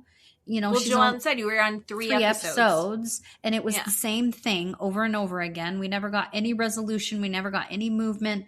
No, I don't think she should be a housewife at all. I just don't. She should be a friend of, like Dolores. But she brought a whole plot line, and she's a fucking maniac on this reunion. Yeah. And again, no one's leaving. It's insane to me. And also, she has a whole new face. Yeah. Which I didn't think she, in the first place, needed to do anything. Like, after they said it, I'm like, well. It never occurred to me before. Nope. That she needed to get, but you know what? Everybody sees things in themselves. No, I get that, and that's that fine. Maybe not everyone else agrees with. I love that for her. And she'd been saying that she'd been talking about it for years. So, and she looks great. Yeah. Her nose does not look like a human nose. It's a little elfish. The slope, the point. It looks elven. Yes. And I'm not even mad at it. I think she looks incredible. Yeah. And I love that she's like, I got a nose. I zhuzhed my face. Yeah. Okay. Great attitude about it. Fully support all of it. Right. And then my favorite part of the entire reunion is when she like stands up and starts screaming. And I think it was Liz that goes, you just got your nose done. You need to calm down. You need to sit down. You just had work done. Yeah. And she's like, rah, rah, rah, and screaming. Yep. And Joellen goes, I'm going to break your fucking nose. Yep. I love it. I love it so much. And I love that we're going to have the husbands next, because all the bullshit where Rulla wants to have this fight still. Still wants to have this fight. Yeah. Joellen, there's like the only other option that she has is to completely disengage and go, fine. I almost think that maybe it would work better if she gray rocked it and went, okay. Yeah. Then he didn't. You're right. Yep. The problem is that Rulla and Brian, mostly Brian. Well, it's Brian. Attacked her character. Yeah, it's attacked Brian. her character and threw it all off. Yeah. If they hadn't done that, yes, then it would be fine. But what we've learned, I think we learned more about Rulla in this episode. Yes. Than we did the whole rest of the time. We had so many questions, and now I'm realizing she wants to live in this fantasy world. She doesn't really give a shit what Brian's doing. And I think like she's so messy. She and Brian are, I think she's just as messy as Brian is. Yeah. And she doesn't care, but she also wants to put that on everyone else. Like she's projecting it on everyone else. Oh God, yeah. So when it came out that she was saying when the mice will, when the cats will mice shall play, about Liz and Jerry. And she's like basically saying that Liz and Jerry cheat on each other and it's like a known thing. Yeah. She dragged that out so fucking long. Andy's trying to get a straight question and Liz is like, say it. Say whatever you want. And Rulla's like, I'm sitting next to you and I have a brand new nose, so I'm going to beat around the bush for the next 5 minutes. That pissed me off. And Liz was too calm for that whole thing. Like too Liz calm. Yeah. Yes. Liz is, and she's like, yeah, we were separated and I did go out and I met up with somebody that I hadn't seen a long time. I was out with my girlfriends. This guy shows up. We danced. We spun around. And then the next morning, Jerry gets a call from Brian. She said it was from Brian and Rulla. And Rulla's like, I had no idea. Bullshit. Listen, I know that she and Brian have a weird marriage. I also know that if I saw someone's wife out with somebody else, Matt's the first person I'm going to tell. And if Brian's this nosy little bitch, then of course she's telling him first. Yeah. That's half of what their relationship is based on, I think. Yep. Absolutely. Oh my fucking God. And Liz was like, yeah, that was the point. I wanted it to get back to Brian, so thank you. And it got back to Brian, or not Brian. It got back to Jerry. Yes. And then she and Jerry got back together, and then it's never happened again. And then Rulla's like alluding to that, well, other people have seen things. I would be terrified for my brand new nose. Shut the fuck up. What are you doing? And no one believes Rulla. I don't believe Rulla. No one believes Rulla. I don't believe Rulla. I don't like Liz, but I still don't believe Rulla at all. I'm so disappointed in Liz. Yeah. Yeah. So Liz kind of went after everybody. Oh, except for Alicia. Oh my God. I mean, not Alicia, except for Ashley. I think Ashley's the only person she said nice things to. Yeah. It's just weird how Liz is acting. I feel like she's high or something. It was weird watching. It wasn't, I know, but still, I mean, how she mocks Joellen. How she was smoking. She was vaping. And there was one scene where we saw her, I thought she was saying stop it. She was going like this. I thought she was saying stop it. Oh, yeah. And then I don't remember where I saw it, but it was recutting. It was just her vaping and then trying to hide it. And then she was like, I'm having cigarette withdrawals. So she's vaping. Yeah. But it's like, okay. I've never smoked, so I wouldn't know. But I just was like, okay. Yeah, Liz, I feel like everything that Joellen said is correct. Like, Liz is not taking accountability. No. Liz is trying to be the victim in all of it. Mm-hmm. And even when she does acknowledge what she did, it's really still everyone else's fault. It's not a real apology. It's not a real apology. And then Andy, like the rest of the everybody on the planet is what is going on between you and to Joellen? What is going on with you and Liz? And Joellen's like, it started way back when she borrowed a snowsuit from Liz and it smelled like smoke. And she's like, I had it dry cleaned. I couldn't use it because it smelled like smoke and it made my house stink. That is their issue with each other? I mean, come on, Liz. And Liz was like, wanted that out there. She's like, why did we have an issue? And right. Like, that's weird. That's it. What is happening? It's also why does this cast work? Because they also weirdly are like comfortable moving on from shit, but also will bring old shit back up. Liz and Alicia. Oh my God. Alicia was never homeless. Yeah. Liz is like, I was only trying to protect you. Like, you were so condescending. What do you mean? And you were trying to like call her out. Mm-hmm. And then they were talking about how like she thinks that this is Alicia and Joellen setting her up when they had the conversation about it. Oh, yeah. Going before filming. They're going to like, you left me those voice memos. And Joellen's like, I was hungover. I'm not scrolling back through to listen to all that. What? But do we even care? Like, I don't care. Don't care. Exactly. Don't care.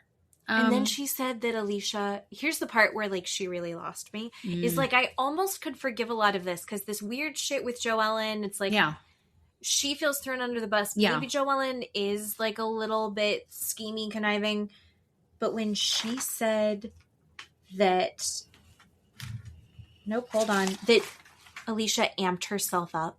Oh, I know. I was upset about that too. And poor Alicia was devastated. Yeah. When she said that. But you know that flip-flopper is about to forgive her for everything. Oh. You know that she's forgiven. And you know that she and Liz will be fine. It was so hard. I hated that. I hated that too. Hated it. Alicia's the best. I can't. She's so good. Yeah. Oh. I really felt for her. Yeah. Okay, I got to go back to Rulla again. Okay.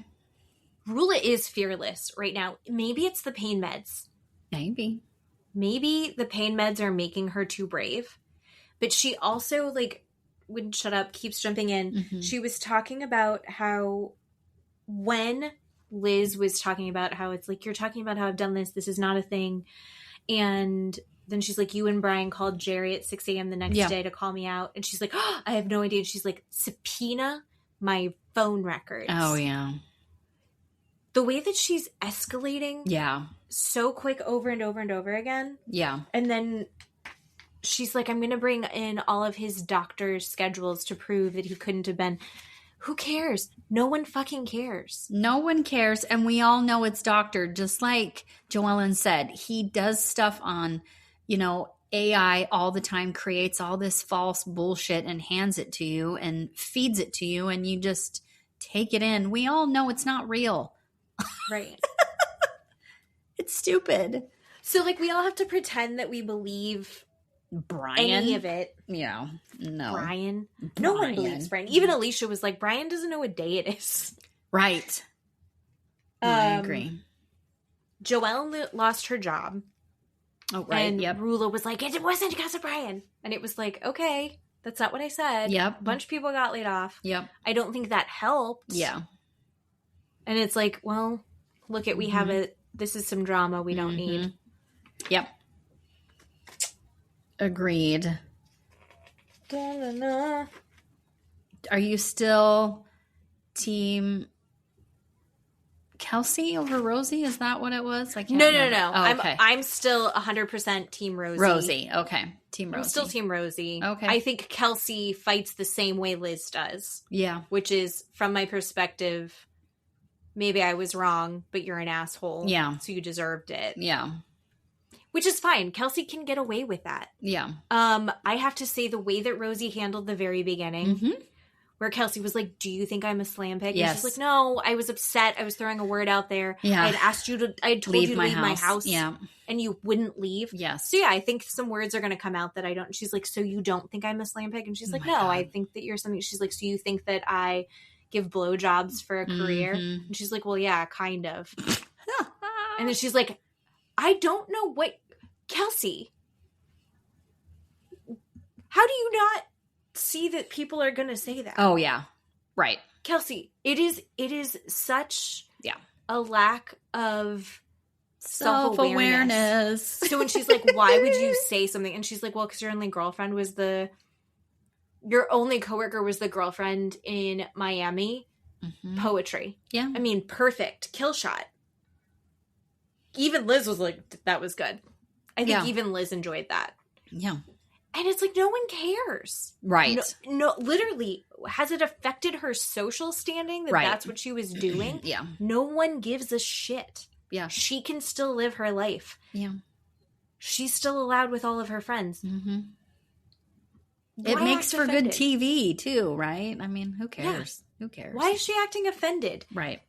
It's fine. I thought that was dumb. Do you believe the whole Coach and Rosie thing? No. Okay.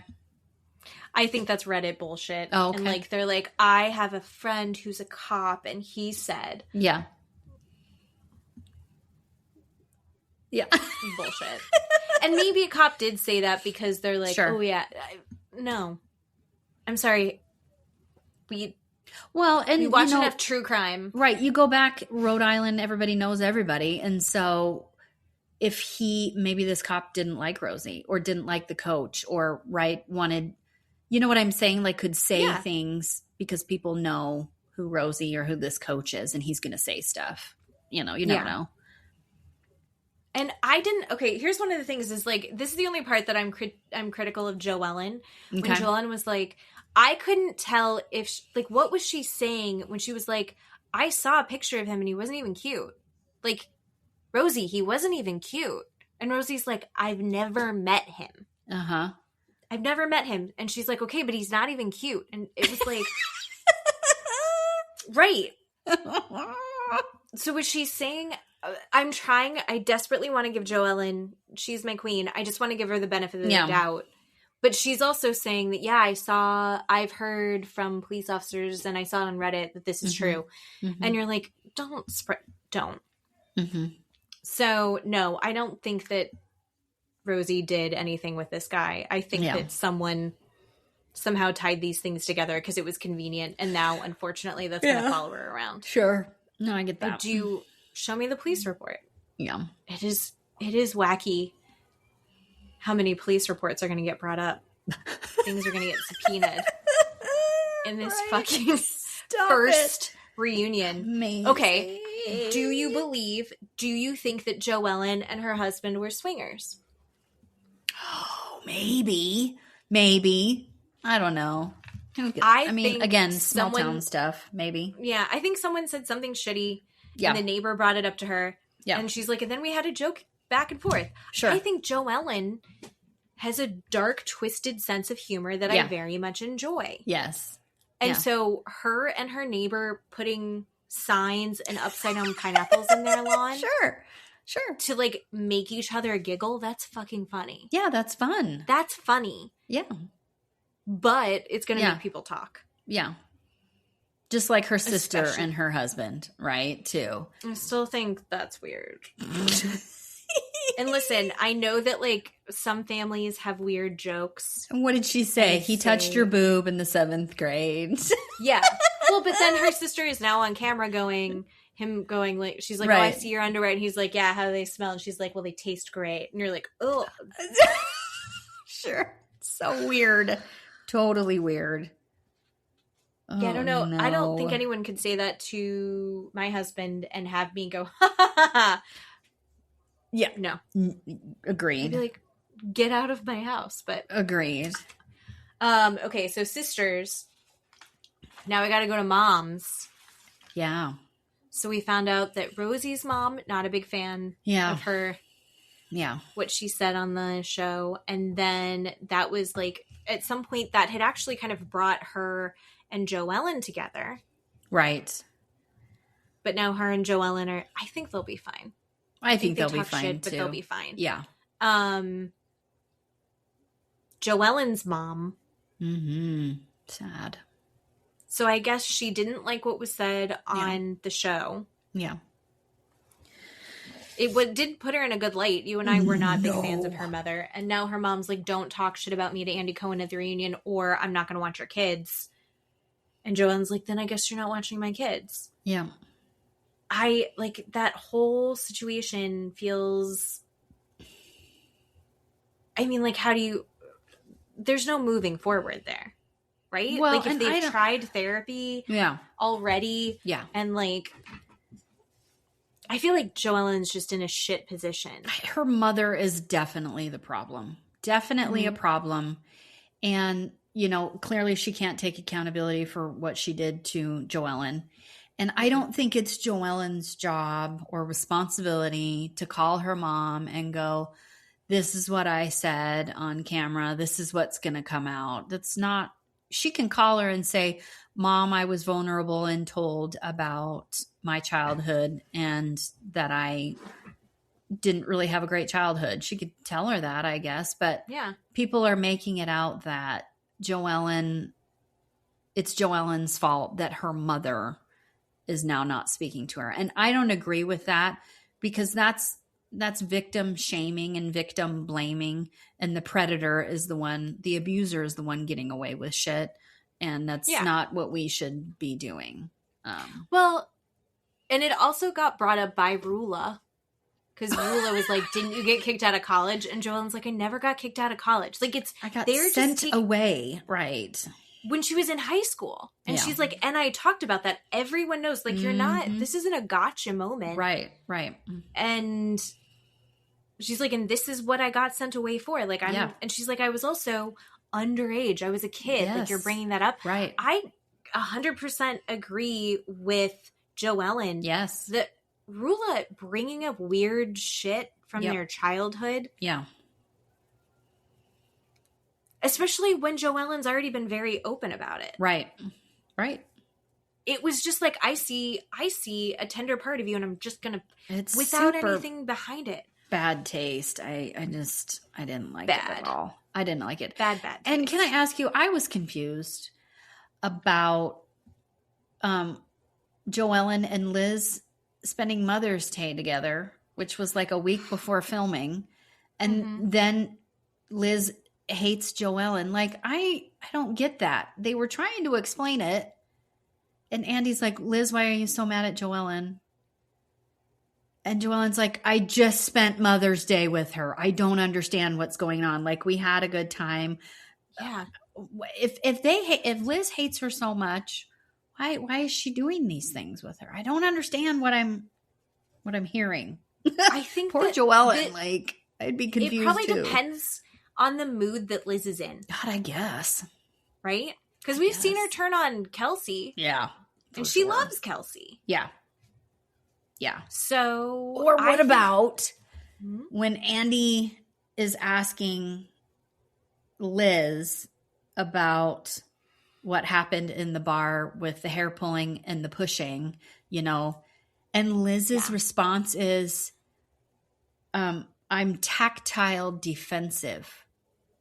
What the fuck? You don't get to lay hands on people and then say I'm tactile. Well, she was saying that it was joking? Like it was actually Joellen's fault because Joellen kept putting her hand on her thigh. And we saw the video of her doing that. And I never saw it as like, she's like, you grabbed me and told me to calm down. And it was like, we watched that. No. And it was like, it was very much trying to placate, word of the day, placate her, trying to calm her down, trying to, I wish they had separated them. Mm-hmm. And when Ashley was like, I did see it going both ways. Mm-hmm. And then Liz was like, yeah.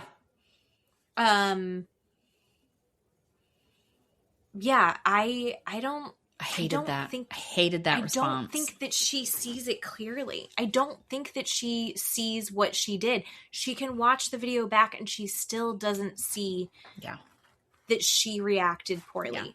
Yeah.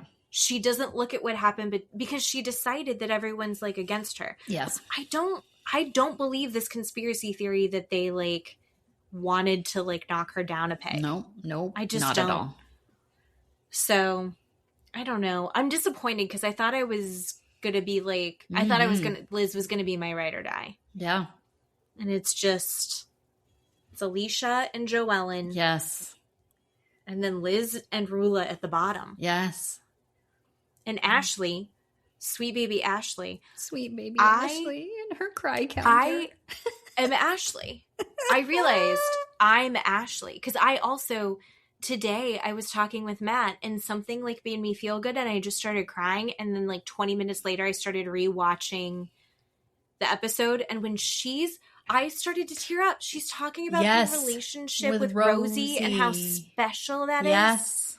Because that is a true thing. Yes. When we're not friends anymore and it's really sad. But when I first had the boys, I had a friend who she did not have kids. And she would come over. There were nights that she helped me bathe the boys and put them to bed. Mm-hmm. You know, she would come to like story times at the library with us. She would go to the pool with us. She was so hands-on with my boys, and she and I could do our friend thing while my kids were there. And she's like there doing things like being another loving adult around. Yeah. While also being an adult friend for me. It was just like, there's a special place in heaven for those women. Even though I'm not friends with that woman anymore, I do only have like the best feelings of like, if anyone has the opportunity to be that person, you were that person this weekend. Yeah. If anyone has the opportunity to be that person, like do it, because it is a lifeline that is worth its weight in gold and cannot be touched. So Ashley started crying and I was like, I fucking get it. And and they're all like giggling because she's crying again, but it was like, I just love her. Yeah. And I think that she's one of those people where they're like, you're not actually friends with anybody but Rosie. And she's like, she did invite everybody to go do stuff. Yeah. And because there are people that have issues with Rosie, it does put her in a weird position. And when Kelsey was like, cool, do you want to hang out? It was this weird, like, aggressive, Kelsey, come on. I know. I know that that's kind of their, like, vibe. But when she was like, so can we hang out? And Ashley goes, yeah, well, let me ask Rosie. And Rosie's like, hang out with whoever you want. You're an adult. Yeah. And I think that Rosie is confident enough of a person that she's not going to feel like she's going to lose her friend if Ashley became friends with Kelsey in a real way. Sure. I don't think that would be a problem. No, I also don't think Kelsey wants to hang out with kids. Yeah, agree. So, to be fair, I'm one of those women. Like, there are some friends that like you have and they like come in and help you with your kids and like they want to be around your kids and it becomes like this like amazing village. I'm not that friend. I want to hang out with you when you're not with your friends. Their story. With your kids. I loved Ashley and Rosie's story of how they met, because how difficult is it to make friends as an adult? It is difficult to do that. Oh, and they were set up on a girl friend date. Right? Whoever did that set them up. What a great person. They just hit it off and now are best friends forever and have this beautiful relationship. And it, again, I love that. That was my favorite part, because it's so difficult making friends as a grown-up, right? Going out and making friends as a grown-up. So. No, you and I only found friends through marriage. Right. This is through family. Yeah. This isn't even, you're just obligated. Agree. Very true. It's, what does that say about us though, that your favorite part was the Rosie Ashley friendship moment that was truly beautiful. And I was like, my favorite part is when Joellen was like, I'm going to punch you in the nose, because it was so, it does. I love it. And then my runner up is when Rosie was like, your only coworker is the girlfriend in Miami. And Kelsey had nothing to respond. Amazing. My runner-up is Rulla bringing up these so-called salacious things about Liz, right? That was my other runner-up. That was my other favorite. Because I'm like, Liz is going to fucking kill her. Liz, we're going to watch a woman die on this couch. And I am here for it. Say it. Say it. Do it. Right. Yep. I genuinely don't care. Oh, I don't care. I feel like there's kind of a Nobody culture cares. Sure. that maybe allows for more of that where they are at.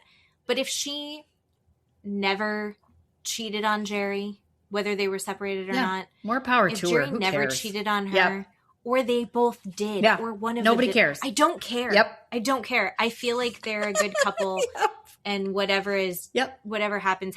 I think they love each other. I think they're both very committed to their family. Yeah.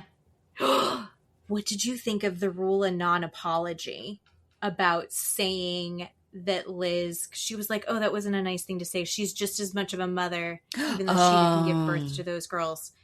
And it was uncomfortable. Rulla didn't handle that well. No. And the fact that Liz just let it go was shocking. 100%. The way that Liz just let it go was shocking. She was like, it was still a shitty thing to say. It was a shitty thing to say. That wasn't okay. That's it. I know. That's why I think she was high. She let it go. Liz let that go. This is what you were talking about. You told me about this. This is the marijuana psychosis. Yes. That's what I'm saying. Which apparently you can use as a legal defense. So do whatever you got to do, Liz. Absolutely. Unbelievable. So good. I just, don't use this as an advertisement for your menopause gummy. Oh my God, no. Lord, no. Oh. So anyway, it wasn't even a conversation. Here's the thing. At the end where Joellen's threatening to break her nose, the conversation had nothing to do with either of them. Oh, they were actually in the middle of talking to Rosie about how there was kind of like this clique. Yes. Like there's Rosie and then there's the Liz, Joellen, and Kelsey. Yes. Clique. And there had been like a group chat. I don't care. And apparently it was all before it aired. They started filming anyway. Sure. But then for some reason, Rulla jumped in and they start going at each other. Oh my God. Shut up, Rulla. That's what I want to say.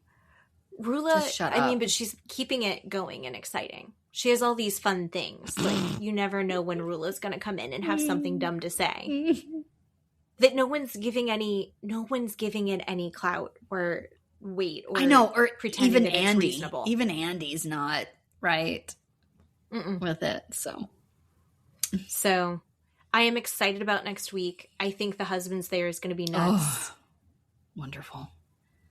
So and who has the most to answer for is Brian. And is he going to answer for anything? Probably not. No. And I hope Joellen's husband calls him out, calls him right to the carpet in front of everybody. I hope so. We'll see. The mafia. I think he's going to do it. And I think he's going to do it in the most blasé, laid back, unbothered way. Yeah.